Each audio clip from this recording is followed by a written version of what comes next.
Hey, I'd just like to give you a quick overview of my buyer's guide. This is what I use to manage the home buying process and also to educate consumers along the way.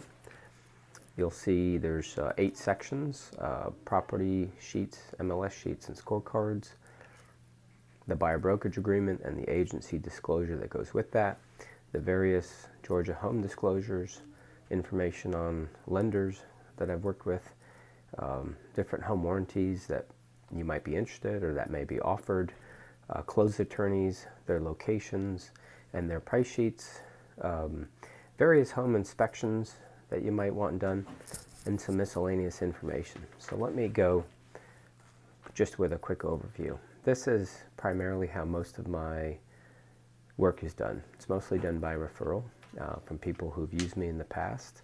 The other thing I like to do is go over, this is a process flow of the home buying process. So basically you can see, you make contact, you get pre-qualified. Most of the time I tell people, you don't spend any money between here and here, only until you get under contract do you go through the due diligence period. When you do that, some things like a home inspection will cost you money, and other things do not.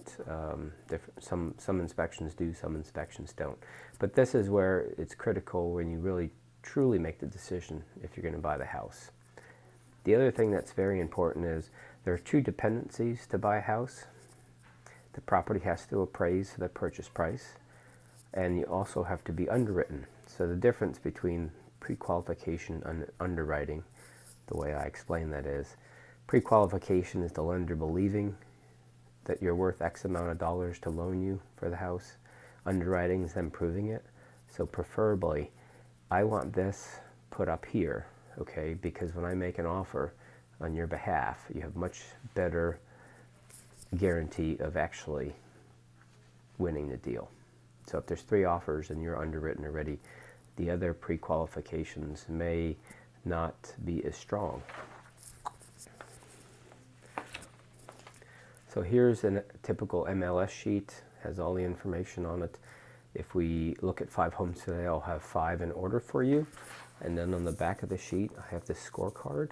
This tells me a lot about the people I'm working with, my clients. If they're quantitative, they might fill this out.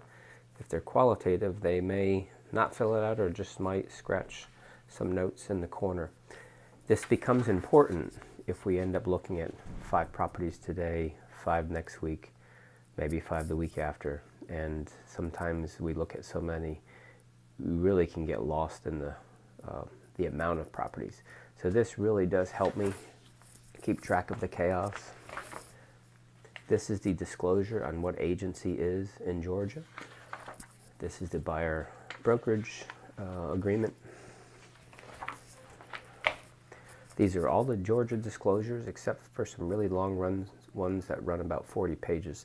I'll email those to people. But everything from buying, how to protect yourself from buying a home, to what to consider when you're buying a home in an HOA, to what you should know about if you're buying in a flood zone. There's others in there as well. This is my section on lenders. It's currently being updated.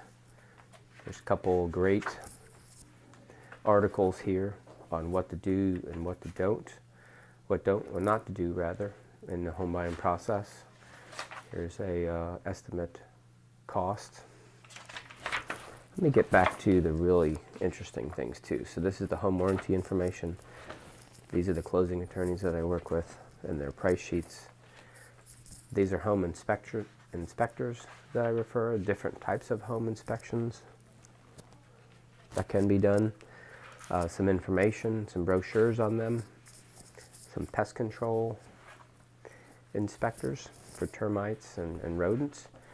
And the one other section that I think is really important that I have put together is, I'm working on updating this, and then this is a sample summary letter. So once we go into contract, I will summarize the entire contract in non-legal terms, non-legalese as I refer to it. And basically this gives you a written summary step by step of everything that needs to happen who the closing attorney is, what's their contact information, what are some of the other inspections that we've talked about that you've booked, what's the due diligence period, how to verify school districts, how to verify if you want a survey, what about the homeowners association, all of this stuff, recaps important dates. I find this letter to be extremely helpful with my clients, because what I say is, if you wake up at 3 in the morning and you have a question, there's a high level possibility that this letter answers that question. It's not reading a contract, which I find that some people get a little stressed when they're doing that. So this summarizes the whole entire contract. It summarizes the best practices that we've talked about. It's my playbook, basically. And what I'll say is, if you call me, or you can't call me at 3 a.m. because my phone will be off, but if you have a question, there's a good chance that it will be answered in here. This is a really good entire summary of what is occurring and what we're contractually bound to. And this really does help me manage that process. Then there's a few coupons in the back here for natural gas, maybe security, and then also a moving checklist. And this whole book helps me manage the process. There's a few gifts I put in the back here. These are tissues that are money, and it says, "You'll be saving so much money, you'll cry happy tears." So that in its entirety is my buyer's book. This is how I manage the process and educate my clients along the way. Thanks so much for listening.